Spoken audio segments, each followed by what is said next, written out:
দাজ্জালের আগমনের কথা রয়েছে হাদিস গ্রন্থে, এবং মহানবী হযরত মুহাম্মদ মুস্তাফা সাল্লাল্লাহু আলাইহি ওয়াসাল্লাম আমাদেরকে বলেছেন দাজ্জালের ফিতনা থেকে নিজেকে সুরক্ষিত রাখতে হলে, বাঁচতে হলে আমরা যেন সূরা কাহাফ এর প্রথমাংশ এবং শেষাংশ পাঠ করি।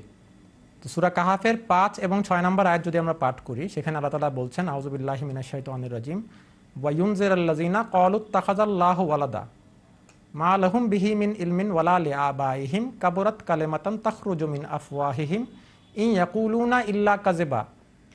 এই আয়াতসমূহে আল্লাহ তাআলা বলছেন সেই জাতিকে সতর্ক করার জন্য তিনি এসেছেন যেই জাতি এই কথা বলে যে আল্লাহ এক পুত্র সন্তান গ্রহণ করেছেন। এখন কোন সেই জাতি যারা এই ধৃষ্টতা দেখায় এই কথা বলার যে আল্লাহ তাআলা নাউজুবিল্লাহ এক পুত্র সন্তান গ্রহণ করেছেন, কোন সেই জাতি তারা এক খোদার পরিবর্তে 3 খোদায় বিশ্বাসী, এবং শুধুমাত্র 3 খোদায় বিশ্বাসী না, তারা পাপের লাইসেন্স দিয়ে বেড়ায়, মানে খোলাভাবে উন্মুক্তভাবে পাপ করার লাইসেন্স দিয়ে বেড়ায়। কোন সেই জাতি? কারা বলে যে একই 3 আবার 3ই এক, অর্থাৎ ঈশ্বর, ঈশ্বর পুত্র এবং পবিত্র আত্মা জিব্রাইল, এরা 3 জনকে খোদা মানে কোন সেই জাতি? দাজ্জালের যে লক্ষণগুলো হাদিস শরীফে বর্ণিত আছে, বুখারী কিতাবুল আম্বিয়া, বুখারী কিতাবুল ফিতান, মুসলিম কিতাবুল ফিতানে, সেখানে দাজ্জালের ডান চোখকে কানা বলা হচ্ছে। ডান চোখ তার বন্ধ থাকবে বা সে ডান চোখে কানা হবে, অর্থাৎ তার ধর্মের চোখ অন্ধ হবে। আবার তার বাম চোখ খুব তীক্ষ্ণ হবে, চকচক করবে, জলজল করবে। আবার বলা আছে তার কপালে কাফের এ লেখা থাকবে, শিক্ষিত অশিক্ষিত সবাই সেটা পড়তে পারবে, অর্থাৎ মোমেনরা সেটা পড়তে পারবে কাফের এ লেখাটা। আবার বলা আছে দাজ্জালের কাছে জান্নাত এবং জাহান্নাম দুটোই বিদ্যমান থাকবে, তবে তার কাছে যেটা জান্নাত সেটা আসলে হবে জাহান্নাম, এবং তার যেটা জাহান্নাম সেটা মোমেনদের জন্য হবে জান্নাত। এই সকল লক্ষণ ইমাম মাহদী আলাইহিস সালাতু ওয়াস সালাম আসার পূর্বেই এটার প্রকাশ হওয়া আরম্ভ হয়ে গিয়েছে এবং বর্তমানে প্রকাশিত হচ্ছে।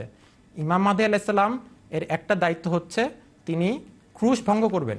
এসে তিনি ত্রিত্ববাদের যে মূল, অর্থাৎ 3 ঈশ্বরের এক ঈশ্বরকে তিনি নশ্বর প্রমাণিত করবেন এবং মৃত প্রমাণিত করবেন, এবং তিনি তা করে গেছেন। আগের প্রশ্নের উত্তরেই আমি এই বিষয়টা কিছুটা উল্লেখ করেছি। ঈসা আলাইহিস সালামকে খ্রিস্টানরা কেবলমাত্র নবী মানে না, বরং ঈশ্বর পুত্র, ঈশ্বর হিসাবে বিশ্বাস করে, এবং 3 খোদার এক খোদা হচ্ছে তাদের মতে ঈসা আলাইহিস সালাম। হযরত মির্জা গোলাম আহমদ কাদিনী আলাইহিস সালাম এসে তাদের সেই মূল জায়গাতে আঘাত করেছেন যে তোমরা যাকে ঈশ্বর পুত্র বলে বিশ্বাস করছো তিনি আসলে ঈশ্বর পুত্র নন, তিনি মানব রসুল ছিলেন, তিনি সম্মানিত আল্লাহর পক্ষ থেকে রসুল ছিলেন, নবী ছিলেন।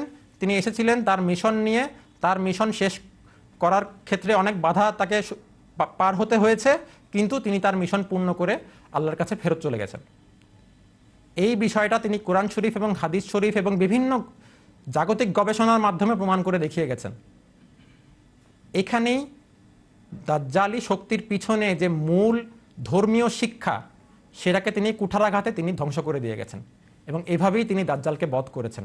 সুতরাং এই সেই তৃত্ববাদের যে শক্তি, যারা তৃত্ববাদ ছড়িয়ে বেড়ায়, যে জাতি, পাশ্চাত্যের যে জাতিগুলো তৃত্ববাদের শিক্ষাকে অবলম্বন করে আজ মডার্ন টেকনোলজি যারা বিস্তৃতি ঘটাচ্ছে এবং অন্যান্য আরও বিষয়গুলো ঘটাচ্ছে, তাদের মূলটাকে তিনি ধ্বংস করে দিয়ে গেছেন, এবং এভাবেই তিনি দাজ্জাল বধ করেছেন। জাযাকাল্লাহ।